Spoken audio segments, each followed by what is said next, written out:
Nilalabas ko kasi para hindi rin nila makamsik sa bahay nila.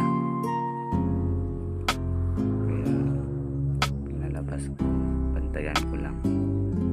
Pagkatapos ko ilagay ko na sa kulungan bahay nila.